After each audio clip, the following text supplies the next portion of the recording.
listener-supported St. Gabriel Catholic Radio AM 820 brings you Family Sanctuary, a show that inspires living the gospel message in word and deed within our families.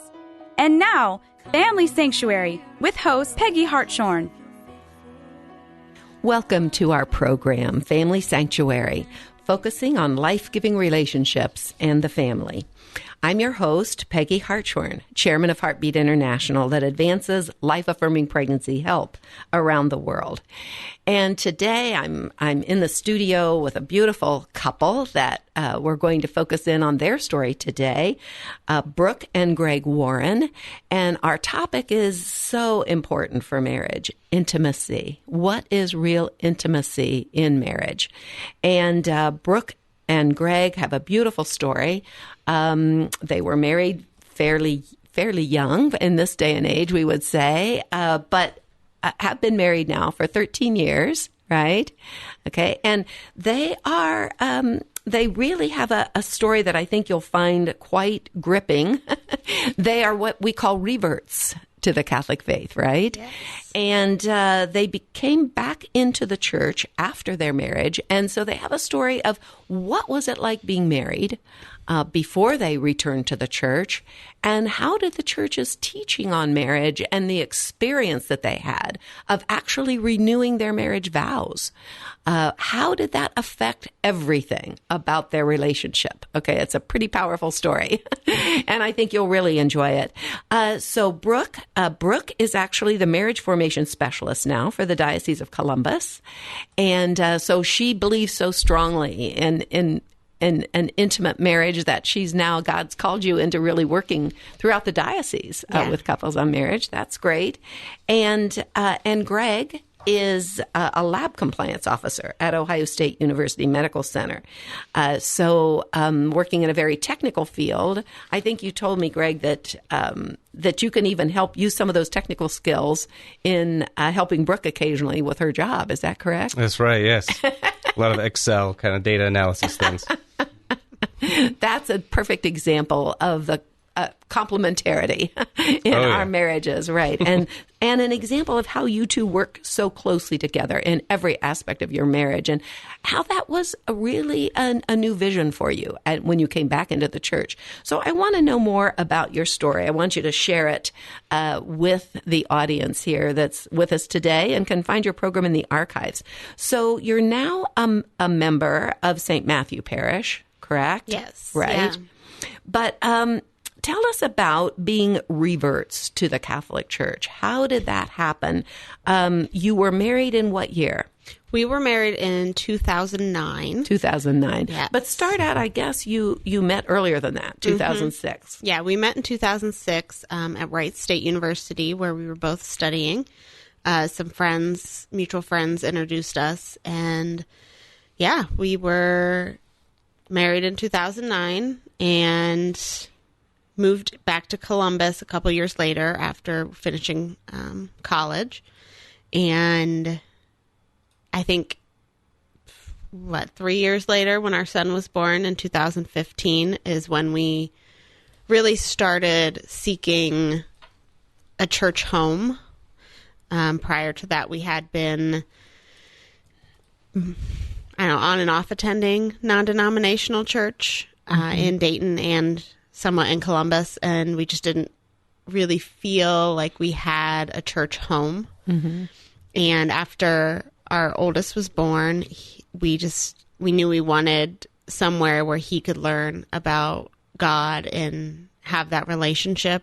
Mm-hmm. Isn't it interesting? So many couples, I think, that happens to really when their first child is born, they think of setting down more roots, right? Mm-hmm. Kind of establishing a place for their family, and certainly a place to worship is important. So were you married in in a non-denominational church? We were not. We were married downtown here in Columbus at the Columbus Athenaeum. Okay. And we just had we hired a guy. Yeah, we hired somebody to marry. And we told him what to say. Yeah.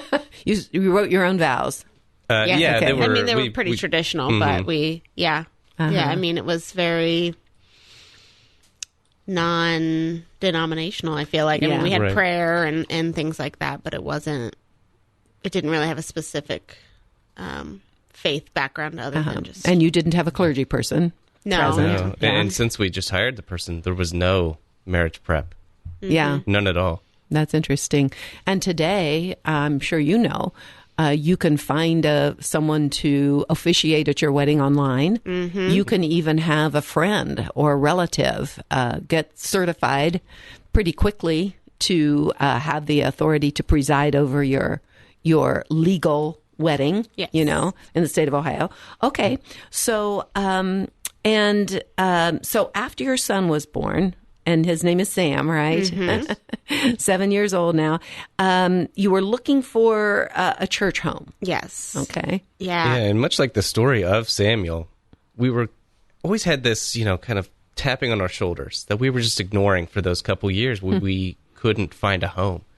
So when Sam came, we finally turned around and said, "Yes, Lord, we're listening." Mm-hmm. And then we finally decided, okay, I was raised Catholic, you were baptized, but we weren't practicing for many, many years. And you were both baptized Catholic. Yes. Yes. Mm-hmm. Okay. Mm-hmm. So then we decided, okay, it is time. Mm-hmm. And then we started going and never looked back. And it's just been, coming back as an adult versus, my teenage years when I decided to go to non-denominational churches, I lost a lot of the things that I would have more understood as a young adult. So when I came back as an adult, going through the RCIA process, really learning about the faith in more detail, it just really opened up our eyes to the beauty that God had waiting for us. And He just needed us to turn around. Wow. Yeah. And I think I turned around first and had to drag you behind me. I hate to say this, but that often happens. Yes. Yeah. Because I definitely felt the call much earlier and had to convince you. But once we started going to Mass, we never looked back. So. Yeah. And you had that experience in your background, of course, Greg. Mm-hmm. Yeah. Yes. Yeah. But I think that's interesting that even for those people who are raised Catholic, sometimes your Catholic education ends at a time when it's just the time to begin understanding these things more as an adult. And a lot of people, I think, find themselves in your situation. Yeah. Yeah. As an adult, they, in a sense, don't know what they don't know. Right. But the Lord is always calling back, calling and tapping, as you say, Greg, tapping you on the shoulder and say, "Look, I'm calling. Just listen." And you both did, which is beautiful. So it was when you went through your RCIA to come back into the church that you discovered that you needed to validate your marriage. Is that correct? Yeah. Since we were both Catholics and we were married outside the church, we needed to get our marriage validated in the church. And, they gave us an option of like, you can do this paperwork and that's kind of it, or you can kind of renew your vows and have a little ceremony and do however elaborate you want to do it. And that's what the option that we went for was having another ceremony and really saying those vows again to each other and in the Catholic context. And that really changed a lot for you. Just to let our listening audience know, I think this is a powerful story of how going through that validation of your marriage, which the church calls a convalidation, and saying those vows and knowing really now how different they are from what you had first thought when you got married, where you could just write your own words and have someone presiding. This was very, very different, and that really changed a lot for you, right, Greg? Oh yeah, I think even going back just a little bit, when we decided that we're coming in, we're going through RCIA, so we're learning already of what the real meaning of marriage is and what God's plan is for it. We had a wonderful deacon that really worked with us to do our marriage prep. Yes, we've already been married for 7 years, but at that point, it's 6 years maybe.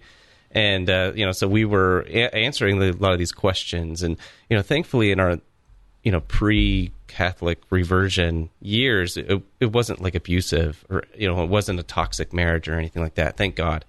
But there was things that we could have improved on, and these were things that we kind of came to light, especially when we're talking about NFP and use of contraception and things like that, where and thanks be to God for EWTN too, because as we're going through this thing, we started listening to EWTN, and we hear on the radio about, contraception is not good, and this is why it's not good and stuff.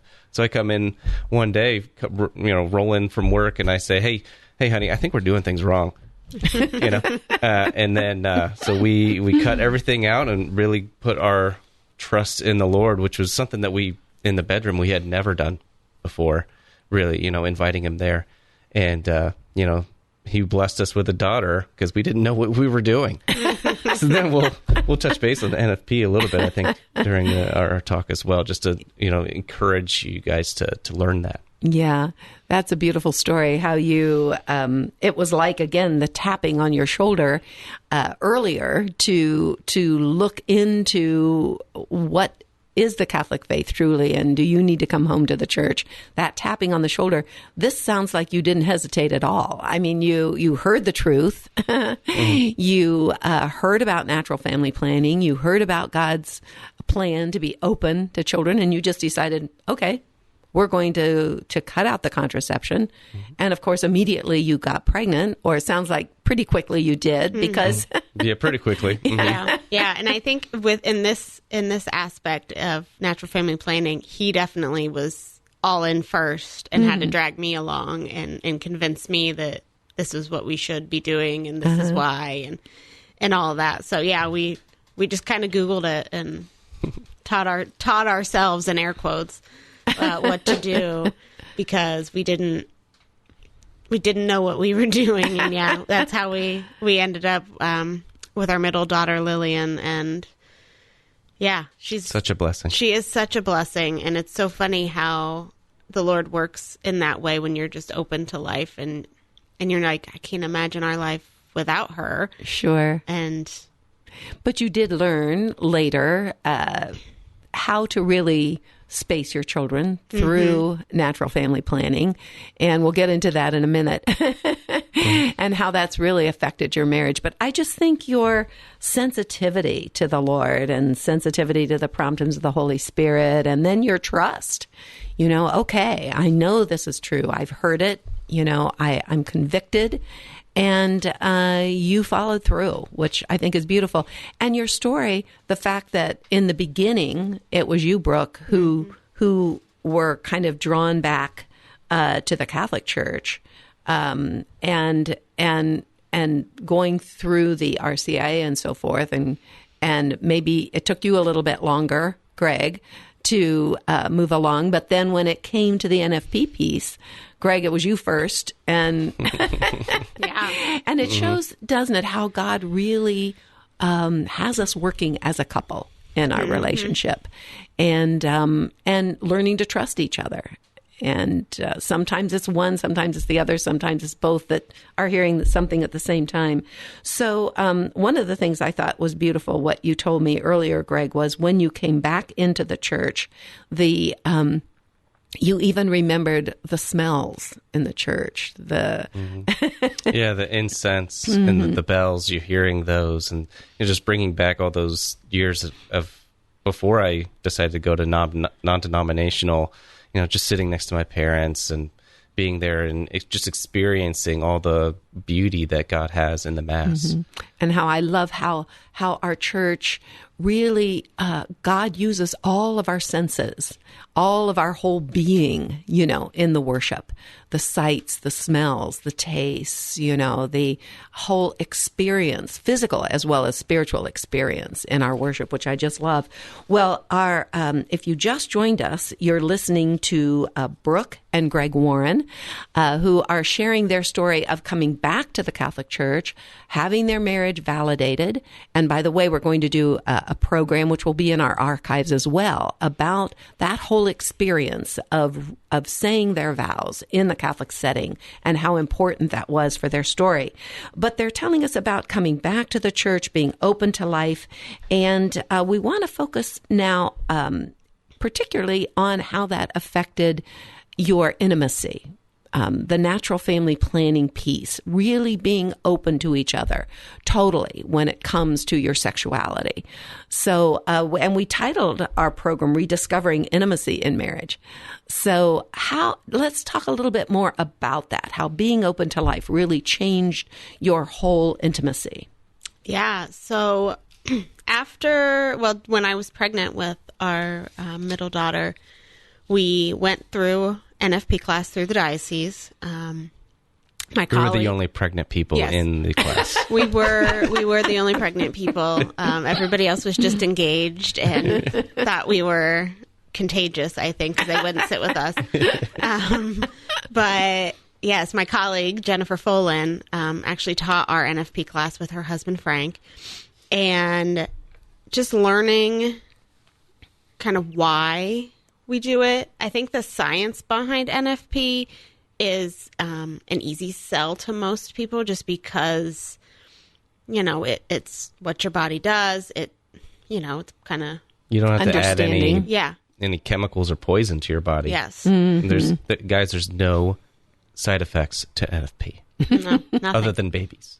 And which is a good intimacy thing. in your marriage. And that Exactly. too, yes. So in the last class that we had, Dr. Perry Cahall came and talked about why the church teaches this. Why is this important for your marriage? And just that you're giving yourself so fully to the other person. When you think about marriage and the covenant that God has created with us, it's free, it's faithful, it's total, and it's fruitful.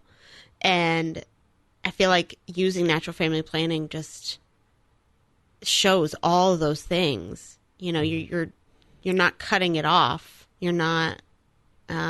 You talk about that in our talk about, I want everything but not that. In the use of contraception. So you share this with couples that are engaged couples now, Yeah. right? Mm-hmm. So when Yes. you say you're talking about how you share with engaged couples. Yes. Yeah. We talk at Pre-Cana through the diocese. Yeah, because in those 5 years or 6 years before we, reverted back to the Catholic faith, our intimacy was not fruitful. It was not total giving of each other. And, sometimes we probably got into the habit of almost using each other for pleasure because, you have contraception. You could do things at any point of the time in her cycle, just kind of whenever that itch is there, it's kind of open, right? So that was one of the biggest things that changed when we came in, because now we really value the whole person, and that we see these intimate moments as just we're saying with our bodies what we said with our words, that we are one, and that I give you everything that I have, not, everything except my fertility. It's everything is yours. And she's saying, yes, I want everything that you have, and I'm giving you everything at the same time. So just it is so much more powerful when you come together that way, when you've invited God's plan for your marriage and invite God into your bedroom, that, man, if you don't know intimacy, but without him, it is just so much more powerful and beautiful with him. Because God made intimacy. He designed it, and such a gift for us as married couples. And so just, really value that gift. I'm thinking of as you said that, the three-stranded rope. We often say, well, marriage is the couple and God, three persons in this relationship. But it really has full meaning when, like you say, Greg, it's all of you. Yeah, that three-stranded rope cannot be broken. Yeah.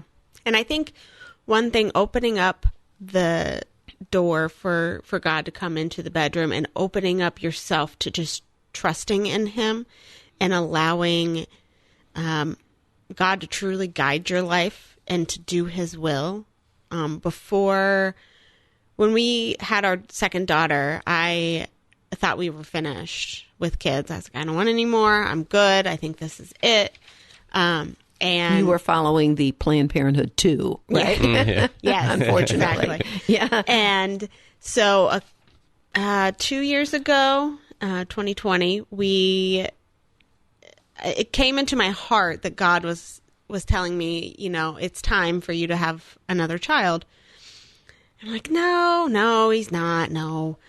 I'm like, okay, well, and it kept coming up in prayer. And I'm like, okay, well, if this is true, then I need Greg to tell me those words. I think we should have another baby.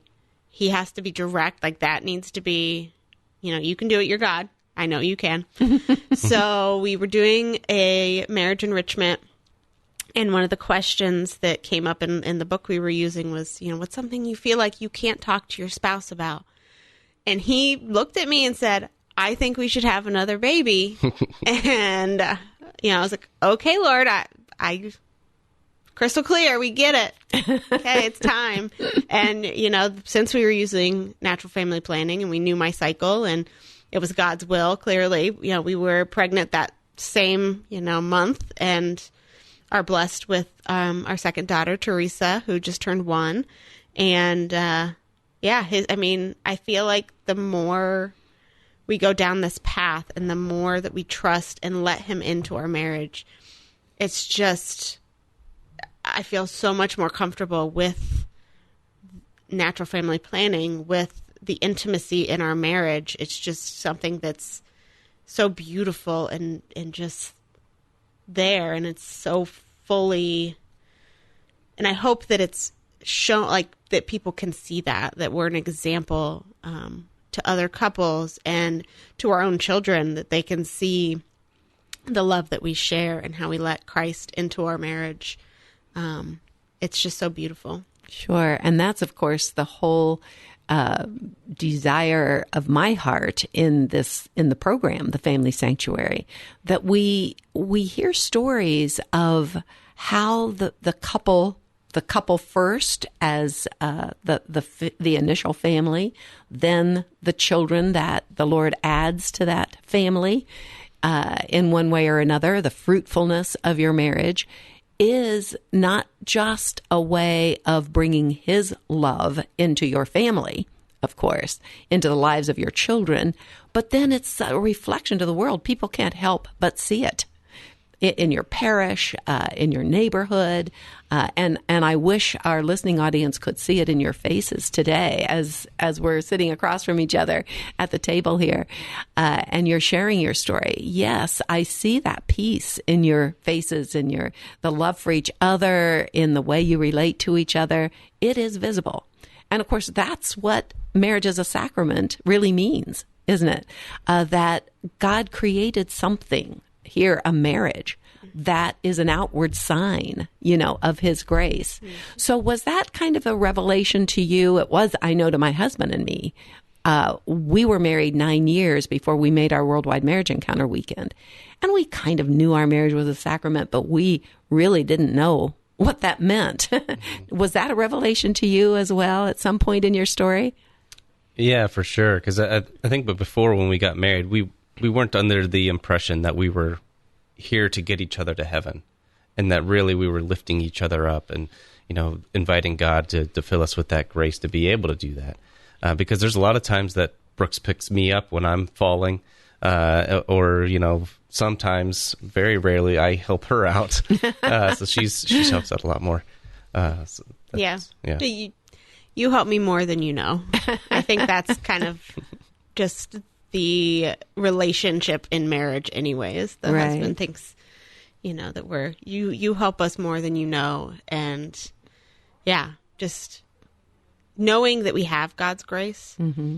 and it's just... And relying on that. Yes. Yeah. And knowing mm-hmm. that even though there's crosses to bear, we all have our crosses to bear, and in our marriage we have crosses to bear, mm-hmm. but knowing that he's there mm-hmm. and that he will get us through and he won't give us more than we can handle is beautiful.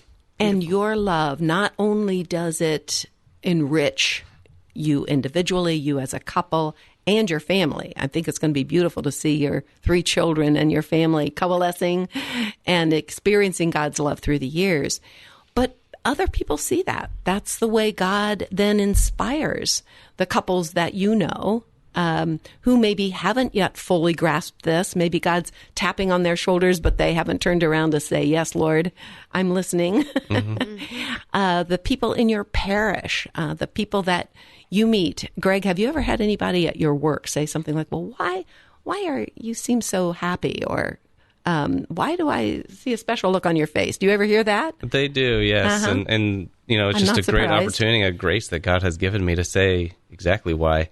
Right. Because there's definitely, a lot of mixed things at places I work. You're a pretty Catholic place working at the diocese, so I'm out in the world a little bit more. Yeah. And I can remember the first time someone asked me that out in the workplace.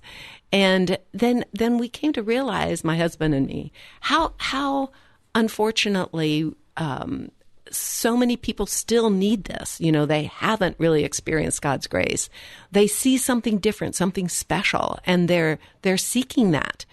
So it's wonderful that you can tell your story not only in the marriage prep, and thank you for doing that, for inspiring so many couples, young couples, preparing for marriage. But then wherever you are, that grace is being reflected in your faces. And I'm so glad people are asking you for your story. So, we're unfortunately just about at the end of our program. I do want people to be able to access, go to stgabrielradio.com in our archives, and you can hear again and share the story, please, of Brooke and Greg, and rediscovering intimacy in their marriage, and another program also on the importance of their marriage vows and how repeating those in their validation really made a difference. Thank you so much for being with us. Yeah, thank you for having us. And you are listening to The Family Sanctuary, and I'm your host, Peggy Hartshorn, on St. Gabriel Catholic Radio. We're streaming live on stgabrielradio.com, and our program is broadcast again at 4 o'clock every Saturday and 2 o'clock on Sundays. So please join us again to strengthen our families and make them sanctuaries of life as God intends. Family Sanctuary is a production of listener-supported St. Gabriel Catholic Radio, AM 820. Archives of Family Sanctuary with Peggy Hartshorn are available at stgabrielradio.com.